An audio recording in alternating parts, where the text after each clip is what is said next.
Eureka! The story so far. All substances in all three states of matter are made up of little round things called atoms. In pure metals, all the atoms are arranged separately and individually. But in most common non-metals, liquids, and gases, the atoms are bunched together into little lumps or molecules. And now, electrons. What's the smallest thing you can think of? A flea? Yes, that's pretty small. But if you put a flea under even the most powerful microscope in the world, you still wouldn't be able to see the molecules that the flea's made of, let alone the atoms that the molecules are made of. In fact, atoms are so incredibly tiny that from their point of view, you're an unbelievably enormous giant. That makes you feel pretty big, doesn't it?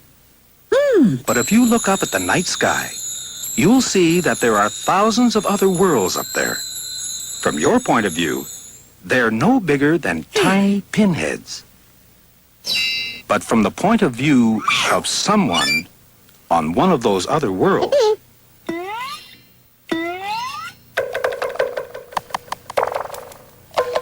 the planet Earth would look like a tiny pinhead. And you yourself wouldn't be visible at all, even through the largest telescope. It would be as if you were no bigger than one of the atoms in that flea. But just as there's a lot more to you than someone on another world might think, so there's a lot more to atoms than you might think. Scientists have tried to imagine what you might see if you could ever come face to face with an atom. Here's the simplest model that they've come up with. Your first impression might be that you'd just seen a ghost, since you could walk right through it. This is because the atom consists mainly of nothing at all. The phantom atom. The only more or less solid part of an atom is a little speck of matter right in the middle, rather like the tiny kernel of a gigantic hazelnut. In fact, that's just what scientists call this centerpiece, the kernel. Although they prefer to use the Latin word for kernel, which is nucleus.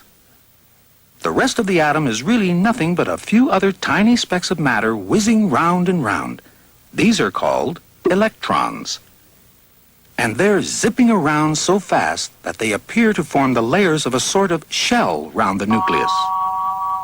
That's how atoms can give the illusion of being solid spheres, although they're nothing of the kind. You might get a feeling for this if you imagine that the nucleus were a tiny little boy, and the electrons were tennis balls on the ends of long pieces of string. Now, if the boy whirls the tennis balls round his head fast enough, you'll think that you're looking at a large, solid sphere, instead of just a small boy playing a rather complicated game of ball. The pieces of string are needed, of course, to stop the tennis balls from flying off in all directions.